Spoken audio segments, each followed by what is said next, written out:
자, 필터, 컷오프. 필터라는 건 뭐냐? 표면에서 원하는 성분을 분리해내기 위한 전기적인 장치 또는 수학적 알고리즘. 요거는 이제 디지털 장비에서 사용하는 거고, 요거는 아날로그 장비에서 사용하는데, 요즘은 아날로그 장비가 안 나와요. 그래서 다 디지털 필터인데, 이제 문제는 20년, 30년 전에 구입한 측정기를 아직도 여러분들 회사 가면 쓰는 데가 있어요. 거기에서는 이런 아날로그 필터를 쓴다 라는 거 이해하시고요. 그 다음에 컷오프라는 게 뭐냐? 형상을 분리해내기 위해서 사용되는 기준 파장이다. 그죠? 최망의 크기다. 이런 개념을 이해하고요. 그럼 이거는 필터, 컷오프 이런 걸 왜 적용을 하느냐? 이것은 어떤 파장을 분리하고 원치 않는 파장을 제거하기 위해서 사용한다. 이렇게 이해를 하면 되고요. 자, 우리가 측정을 이렇게 하는 거예요. 여기를, 이쪽이 지금 가공 결의 방향이죠. 공구의 결. 그러면 이거의 수직 방향으로 측정을 해요. 측정을 했더니 이런 성분이 나왔어. 이런 성분을 이제 필터를 통과를 시키는 거예요. 그리고 거기다가 컷오프를 이제 설정을 하는 거죠.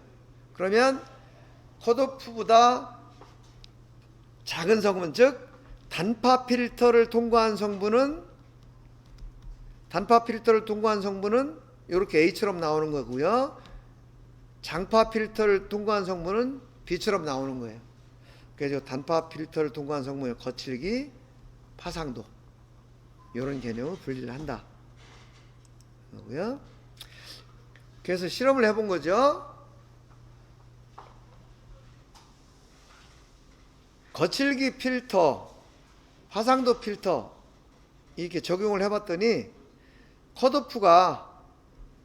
컷오프가 이렇게 증가할수록 어때요? 거칠기는 증가하고 파상도는 감소하는 거죠. 그러니까 실제로 거칠기 플러스 파상도는 다 같은 값이에요. 그런데 컷오프가 증가하면은 거칠기는 커지고, 그죠? 값이 점점 커지죠? 이 값이. 그 다음에 파상도는 이만했던 게 요만하게 줄어들고, 또 요렇게 줄어들고, 요런 관계에 있다 라는 거고요. 자, 그러면은 이제 문제가, 좋다, 컷오프에 의해서 형상을 분리하는 건 알겠는데, 그럼 컷오프를 얼마로 써야 되냐, 얼마로 선택을 해야 되냐, 여러분 고민을 해야 되겠죠. 그것을 각자 고민을 하다 보면 호환성 있게 컷오프를 설정하는데 어려움이 있겠죠. 그래서 국제적으로 규정을 해놨어요. 0.08, 0.25, 0.8, 2.5, 8, 25 이렇게 6가지를 규정을 해놨고요. 그럼 이게 추천을 하는데 여러분들 이걸 어떻게 선택을 해야 되느냐? 선택하는 것은 설계자가 도면에 표시를 해준다는 거죠. 도면에 있는 표시대로 여러분들 선택해서 측정을 하면 된다. 예를 들어서 컷오프 0.8이다. 그러면은 거칠기 필터에서는 0.8보다 작은 파장만 가지고 평가를 하고, 파상도 필터에서는 0.8mm보다 큰 파장을 가지고 평가를 한다. 이렇게 되는 거예요. 근데 여기서 크다 작다 이게 개념을 이해하기 위해서 자꾸 얘기를 하는데, 그러면 이제 이런 고민이 있어요. 자, 내가 이게 최망이에요. 여기 0.8이야. 여기도 0.8이고. 근데 얘가 0.8이 되는 요런 알갱이가 여기 들어왔어. 그럼 이거 통과될까요? 걸릴까요? 왜 걸려? 완벽하게 일치하기 때문입니다. 예, 지금 걸린다고 그랬는데 뭐 걸릴 수도 있고 빠질 수도 있고, 이게 뭐 이론적으로야 이렇게 얘기하지만 실제 가공을 하다 보면 최망 크기도 0.8이 딱 안 맞잖아요. 알갱이가 딱 0.8이라고 해도 최망의 크기 8.001이면은 빠질 거고, 7.99로 만들어졌으면 걸리잖아요. 그런데 이게 고민인 거지. 그럼 이걸 어떻게 할 거냐? 실제로는 이렇게 딱 빠지고 걸리고 하는 게 아니고 그 필터 특성 곡선이라는 게 있어요. 이 필터 특성 곡선에 따라서 비율대로 적용을 한다. 이렇게 되는 거예요. 자, 그러면은 요걸 볼게요. 이게 그 필터 곡선인데 예를 들면 이렇게 되는 거예요. 자, 파장이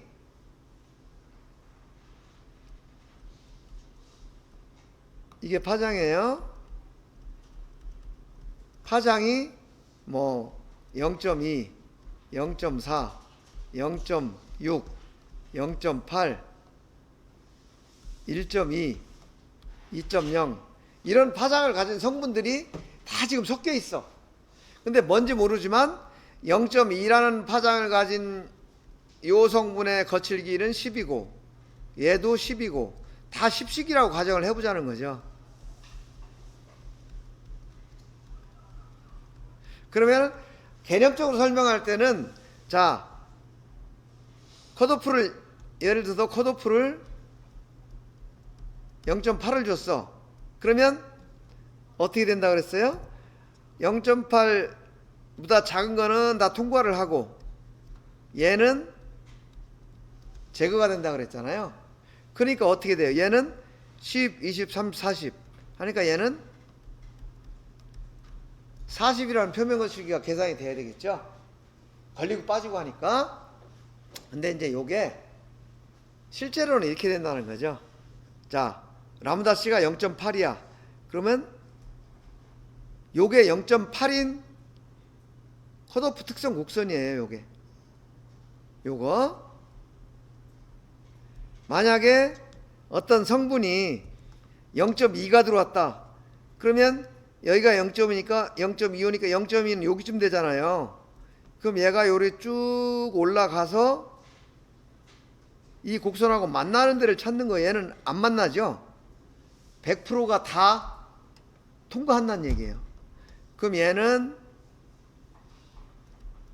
10, 0.4, 0.25가 이거 0.8이니까 0.4는 한 2, 3, 4, 5, 한 여기쯤 되겠죠? 얘는 이렇게 쭉 올라가다 보니까 여기서 만나요. 그럼 이쪽으로 쭉 가면은 얘가 한 95%쯤 돼. 그럼 얘는 9.5가 되고 0.6, 0.6 여기쯤 되겠죠. 얘가 쭉 올라가다 보면 여기쯤 만나.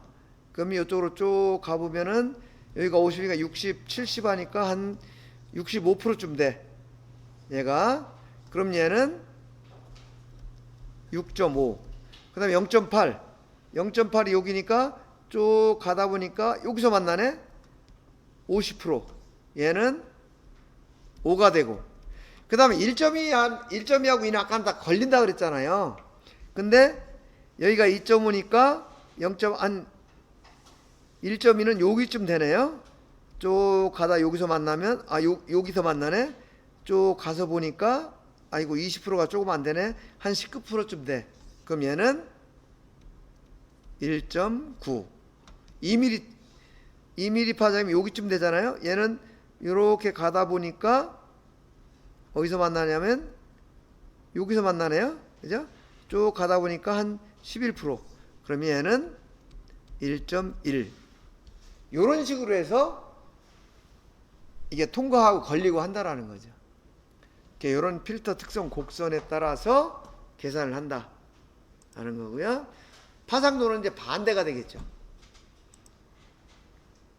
자, 그럼 컷오프는 어떻게 선택하냐? 도면 규제에 따라 선택하면 되고요. 도면. 그 다음에 도면 말고 어떤 경험적으로 선택을 한다 그러면은 정밀한 부품일수록 컷오프가 작아진다. 거친 부품일수록 커진다. 이렇게 이제 경험적으로 선택을 한다 라는 거고, 자, 이거 내가 한번 측정을 해본 거예요. 이걸 측정을 해보니까 여러분들 잘 보세요. 여기 보면 지금 이런 큰 굴곡 성분 보이시나요? 여기에는 이런 굴곡 성분도 이렇게 포함이 되어 있어요. 근데 이거는 파장이 되게 길죠? 요거에 비해서. 그러다 보니까 거칠기를 측정하면 다 제거가 돼. 대신에 파상도를 측정하면 반대로 이게 제거가 되고 이게 남겠죠. 그래서 거칠기를 측정을 해봤더니 0.08을 적용하고 0.8을 적용해 봤어요. 그랬더니 측정값이 RA라는 게 이따 배울 건데 0.23이었던 것이 0.81이 되고 RZ라는 게 0.96이었던 것이 3.43이 돼요. 똑같은 건데 필터만 바꿔서 적용했더니 값이 이렇게 차이가 나더라는 거예요. 그럼 예를 들어서 어떤 회사에서 이 제품의 규격이 예를 들어서 2.5 마이크로메타를 넘어가면 불합격이다. 이렇게 딱 정해 있었다. 그러면은 이렇게 놓고 측정하면 얘는 합격이 되고 이렇게 놓고 측정하면 불합격이 되고 이렇게 되겠죠? 그럼 이거는 말이 안 되는 거죠. 그래서 이런 식으로 비교하면 안 되고 표면 거칠기 값을 비교할 때는 반드시 어떻게 해야 된다? 컷오프가 동일하게 놓고 컷오프가 동일하게 세팅된 상태에서 측정을 한 건지 이걸 먼저 확인을 하고 나서 값을 비교해야 된다 라는 개념을 지금 얘기를 하는 거예요. 이건 연삭이에요. 이 연삭 제품도 지금 이 부분 여기 보면 이런 굴곡이 보이죠? 그렇지만 이거는 단파 필터를 통과시키면 제거가 돼요. 여기도 마찬가지로 0.08, 0.8 값이 이렇게 차이가 나더라 라는 거예요. 그래서 표면 거칠기를 측정할 때는 항상 컷오프를 동일한 조건으로 맞추고 측정을 해야 된다 라는 거를 지금 예를 이걸로 보여준 거예요. 요 컷오프의 중요성 충분히 이해하시겠죠? 값이 바뀐다는 거. 자, 그러면 이제 필터의 개념을 이해했으니까 측정해야 되죠? 측정은 뭘로 해? 측정기로 해. 아까는 감각적으로 이런 개념이다, 뭐 눈으로 보는 거, 손톱으로 긁는 거 설명을 했는데 실제로는 측정기를 이용해 측정을 한다. 표면 거칠기 측정기는 전체가 이렇게 구성이 있어요.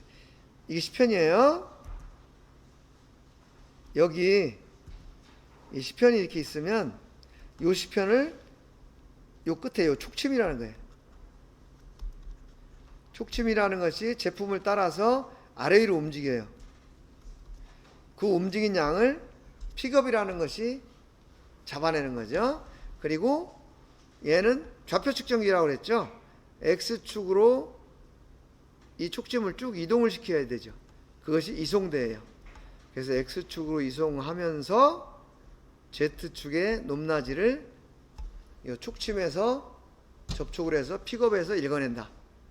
그러면 결국 좌표가 쭉 측정이 되는 거예요. 형상이 이렇게 있으면은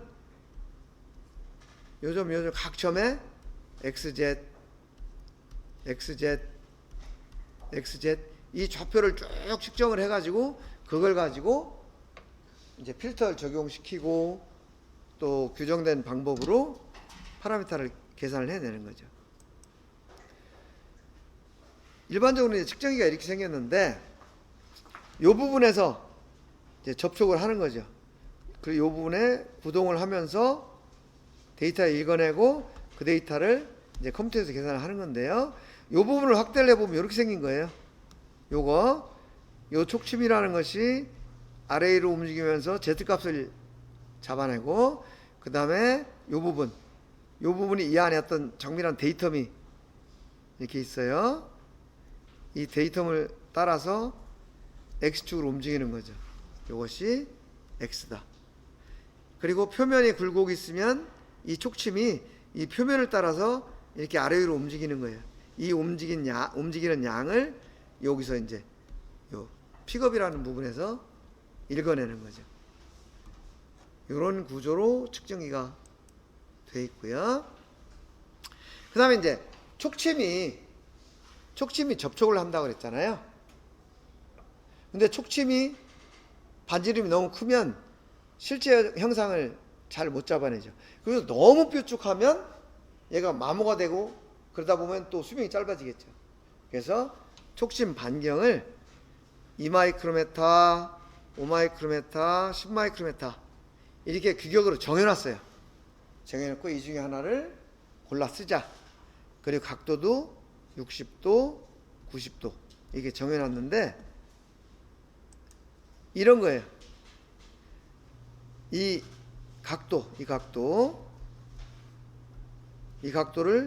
60도하고 90도 중에 골라 써라.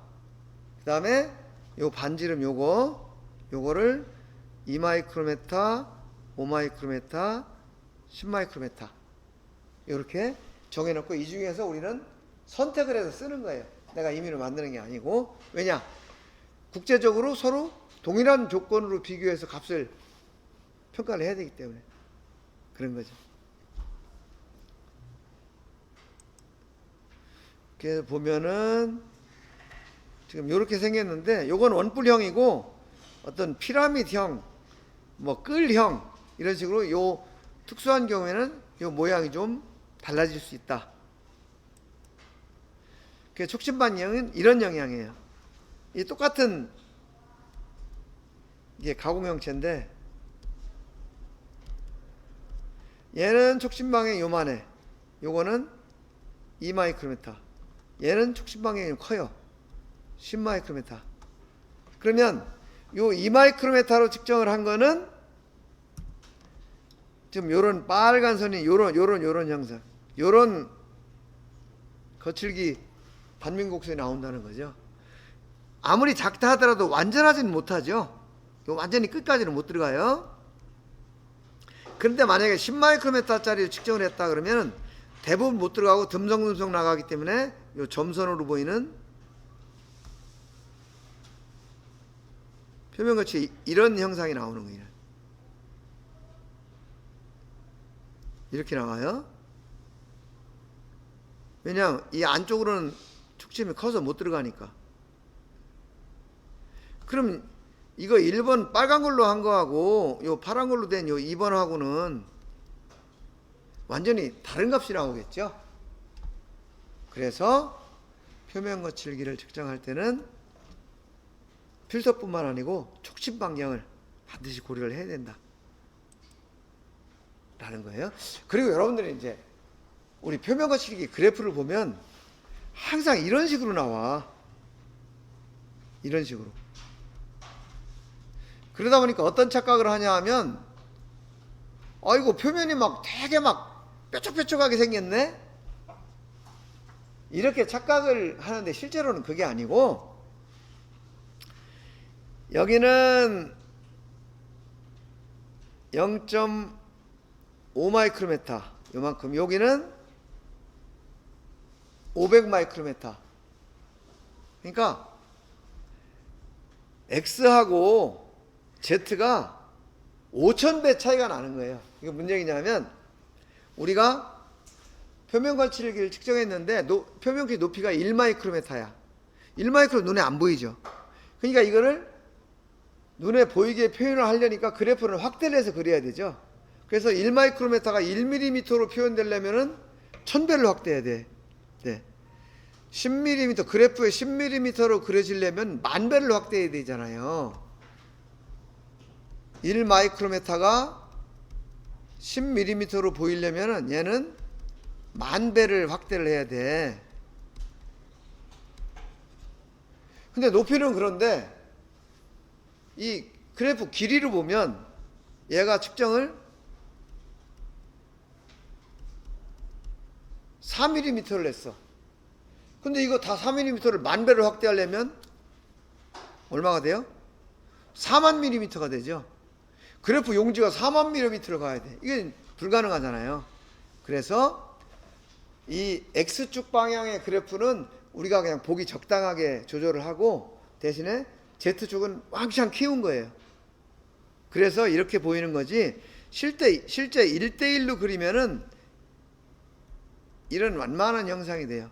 그래서 지금 이런 형상이 된다.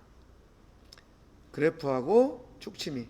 근데 이거를 압축을 하다 보니까 비율대로 따지면 얘가 이렇게 뾰족뾰족하니까 이 스타일러스도 이쪽으로 확 압축을 해가지고 뾰족한 것처럼 보이는 이런 개념이 되는 거죠.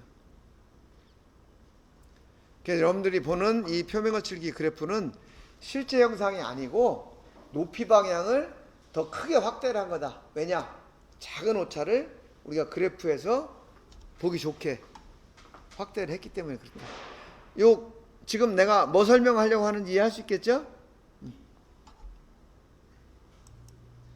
자, 이렇게 해서 뭐 촉진 방향이 어떻다, 필터가 어떻다 했는데 그럼 이제 남은 게 뭐냐면 측정을 하는데 도대체 몇 미리를 측정할 거냐, 몇 밀리미터를 측정을 해서 표면 거칠기를 계산할 거냐, 이게 남아있죠.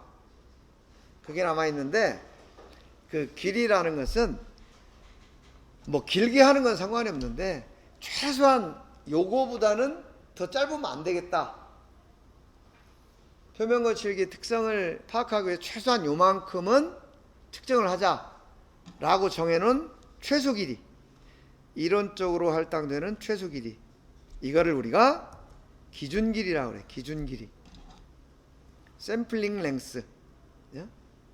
자, 그러면 표면 거칠기에서 최소한 요만큼은 측정을 해야 되는데 그 길이가 기준 길이다. 근데 이제 이 기준 길이가 뭐하고 관계가 있냐면 컷오프라는 거하고 관계가 있어요. 컷오프보다 더 작은 양만큼 측정을 해버리면 의미가 없어지는 거죠. 그죠? 예를 들면 자, 최망의 크기를, 그죠? 최망의 크기를 0.8mm야 이렇게 정해놓고 실제 최는 0.1mm로 만들어놨어. 그러면은 하나도 안 빠지고 다 걸리는데 의미가 없죠. 그죠? 또는 뭐 다 빠지는데 의미가 없죠. 그래서 이렇게 하면 안 되겠다. 그래서 기준 길이는 최소한 컷오프 값만큼은 측정을 해야 된다 라고 해서 기준 길이와 컷오프의 의미는 다르지만 그 길이는 같은 값을 쓴다, 그런 얘기예요. 그러니까 컷오프가 라므다씨가 0.8이면은 기준 길이도 0.8mm가 되는 거예요. 오케이? 근데 측정기에 보면은 기준 길이를 선택하라고, 기준 길이 숫자를 선택하라고 나와요. 그때 측정기에서 기준 길이 선택하는 요 기준 길이는 몇 밀리미터 이게 아니고 이 컷오프의 개수를 얘기하는 거예요. 기준 길이의 개수. 그래서 측정기에서 기준 길이 곱하기 5 하면 이거는 컷오프를 만약에 0.8로 줬다. 그럼 0.8 곱하기 5는 4mm 측정하라, 그런 뜻이에요. 이해하시겠죠? 기준 길이하고 이 컷오프 의미는 다르지만 실제 길이는 동일하다. 그러다 보니까 잘못하면 기준 길이하고 컷오프가 같은 뜻이라고 착각을 할 수가 있는데 그건 의미는 달라요. 그래서 기준 길이를 그럼 얼마로 할 거냐, 즉 컷오프를 얼마로 할 거냐 라는 것은 이 표면 상태에 따라서 이렇게 규격에서 추천을 하고 있어요. 이건 나중에 또 배울 거예요. 자, 근데 측정을 하는데 기준 길이 하나만 가지고 측정을 하면 데이터의 신뢰성이 없겠죠. 그러다 보니까 그러지 말고 기준 길이만큼 여러 개를 이어서 측정을 해가지고 요만큼은 가지고 그래도 계산을 해야 뭔가 좀 신뢰성이 있지 않겠느냐 라고 정해놓은 거, 즉 실제 평가에 사용된 길이, 이거를 평가 길이라고 그래요. 한 개만 가지고는 정확한 측정이 어렵기 때문에 엄밀히 얘기하면 계산이죠. 그래서 기준 길이보다 몇 배 더 길게 정해놓은 게 평가 길이다. 실제로는 이 평가 길이를 가지고 우리가 계산을 한다. 이렇게 이해를 하면 되겠어요. 오케이? 그래서 요게 기준 길이다. 그럼 평가 길이는 이렇게, 이게 평가 길이가 되는 거예요. 요게 기준 길이가 되고. 근데 필터라는 게 뭔가 계산을 하는 거라 그랬죠? 계산을 하다 보니까 이 양쪽 끝부분에 계산된 결과가 좀 정확하지 않아. 그래서 실제로 내가 요만큼을 가지고 계산을 하겠다. 그럼 요게 평가 길이가 되는 거죠. 근데 이 양쪽 끝부분이 정확하지가 않으니까 실제로는 이만큼을 측정을 해가지고 계산을 한 다음에 요만큼을 양쪽을 잘라버려요. 데이터를. 그 잘라버리고 난 그것이 평가길이란 말이에요.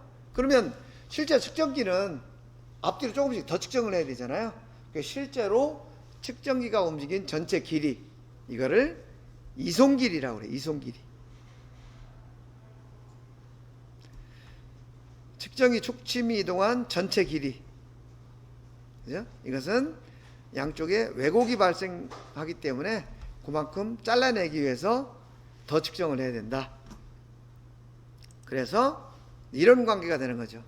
요거 하나가 기준 길이. 그죠? 기준 길이. 요 컷오프하고 같은 값이라고 그랬어요. 이거를 하나, 둘, 셋, 넷, 다섯 개 합한 게 평가 길이. 실제로는 요 평가 길이 안에서 측정값을 계산하는 거고요. 그런데 양쪽에 요만큼씩 잘라내야 되기 때문에 측정기는 요만큼 움직인다. 이걸 이송거리라고 해요. 그러면 앞뒤로 얼만큼씩 더 움직이느냐? 여기에 2분의 기준 길이만큼, 여기도 2분의 기준 길이만큼 잘라내요. 그럼 예를 들어서 내가 이렇게 여러분들한테 물어보겠죠. 자, 컷오프가 0.8이고, 그죠? 평가 길이가 기준 길이 곱하기 5개인 경우, 평가 길이, 이송 길이를 계산하시오. 라고 하면 평가 길이는 0.5 곱하기 8, 아니까 58, 4mm가 되겠죠? 이송 거리는 4mm 플러스 양쪽에 반씩 끊어내니까 0.8이 되죠. 이거는 4.8mm가 된다. 이런 개념으로 이해를 하시면 좋겠습니다.